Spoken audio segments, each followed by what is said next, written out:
Good morning, students. Today I am going to explain you a new lesson. That the name of a lesson is The New Doll, written by Rabindranath Tagore. Now all little girls, we all like to play with a doll. So let us see this story. Okay? There was a master craftsman who made a doll as plaything for little girl of the royal family. So this is a story that is a long ago when the king used to rule over the country. Okay, so there was a master craftsman. Master craftsman means what, children? The craftsman who get honor from the king. Every year a doll fair was held in a palace courtyard. All other artisans accorded the master the highest honor at the fair. When he was nearly 80 years old, there came a new craftsman, useful in age. So this craftsman till 80 years of old, he had enjoyed to be a master craftsman in a palace of a king, in a king's palace, we can say. Okay, but after, as he was 80 years old, he got very old, no? So that time a new craftsman came in and he was very young and fresh in his style. His name was Kishan Lal. Of the doll he made, some he would finish, other he would leave incomplete. So what he used to do? Some doll he used to finish and some doll he used to leave incomplete. Some he would color and other he won't. It appeared the doll had been finished yet and never would be. Young people said, the man is brave. The old timer said, you call it courage. This is a impudence. Impudence means rudeness. Now the young generation, they like the style the Kishan Lal was having. But the old people, what they called it? They called it rudeness. However, new time means new demand. Today princess say, we want this doll. The follower of the old time say, Arey, what bad taste. This made the younger lot more determined. Crowd did not folk the old man's stall this year. His doll sat inside the basket and kept gazing, wistful like people waiting for a boat to reach the other shore. So what happened this year? The most of the younger generation, the younger children, okay, or we can say younger girl, they had moved towards the Kishan Lal, and this old man was sitting with his doll and all the dolls were waiting. It is a proverb, okay, like waiting of a boat to reach to the other shore. A year passed by then too. Everyone forgot the old man's name, Kishan Lal, and became the master of craftsmen at the Royal Doll Fair. The old man became heartbroken and was soon out of work. At last, his daughter suggested, come stay with me. So year has passed and everyone has forgotten the old man. Now Kishan Lal was everyone's favorite. So the old man's heart was completely broken. He became very sad. Even he has no money because no one was buying his doll. So what his daughter and son-in-law suggested to him? To come and stay with them. His son-in-law said, eat hearty, rest well and keep an eye on our vegetable patch to chase away the cattle trying to enter it.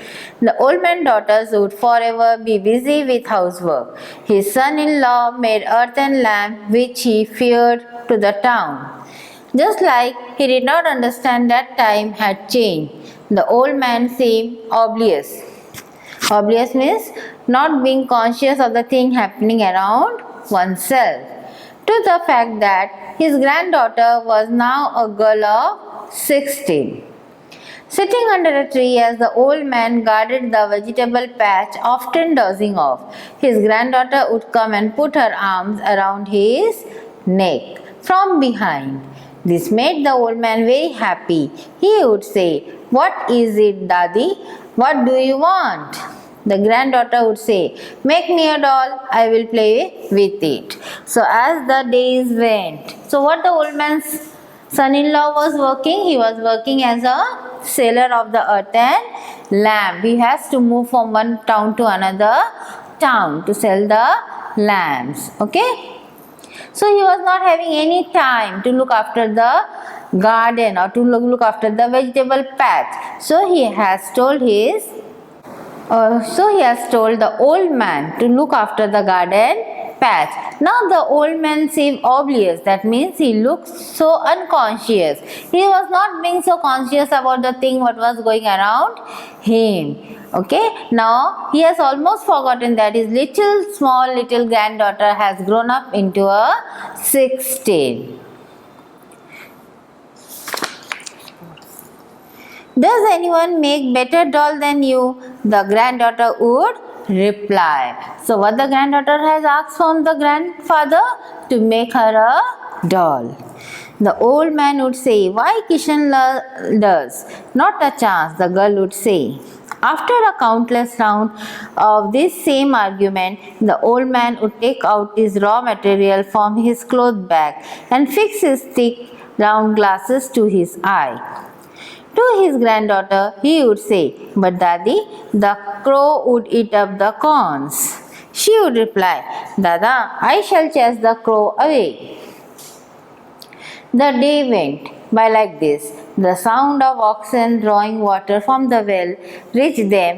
The granddaughter chased the crow away, and the old man made the doll. So in this way the days has been went. Okay. So what are the work the granddaughter used to do? She used to sound of the oxen drawing the water from the well that would reach to the field. Okay. She used even chase the crow so that the old man can make the granddaughter can make a doll. The old man was utterly scared of his daughter. She was strict, and everyone in the family heeded her dictates. Today, engrossed in his doll making, the old man didn't realize his daughter was approaching him from behind, flailing her arms. As she called out to him, he took off his glasses and kept staring at her like an innocent child. His daughter said, "The cow is yet to be milked, and here you are wasting the time, you Subhadra. Is it her age to play with a doll?" The old man babbled. So, old man babbled means telling a word in a trembling way with a fear. Okay? "Why should Subhadra play with it? I will sell this doll at the palace. The day may Dadi get married, she has to have a gold necklace. I want to save money for that." So what the grandfather replied to his own daughter? That why Subhadra will be playing with the doll. So why he was making a doll? He was making a doll because he wanted to sell those dolls in a market and he wants to get a money, and with that money what he was going to make? He was going to make a gold necklace for Subhadra when she was going to get married. Annoyed, the daughter snapped at the please who would buy such doll. The old man hung his head in shame and became quiet. Subhadra shook her head and said, "Let me see how anyone can stop herself from buying Dada's doll at the palace." A couple of days later, Subhadra returned with a gold coin and said to her mother, "Take this mohar, the price of my Dada's doll." Mother asked, "Where did you get this?" The daughter said, "I sold the doll at the palace." The old man said with a chuckle, "Dadi, if your Dada could see better and his hand wouldn't shake so much." Delighted, her mother said, "If we have just 16 of this mohar, we can get a necklace for Subhadra." "No worries then," assured the old man.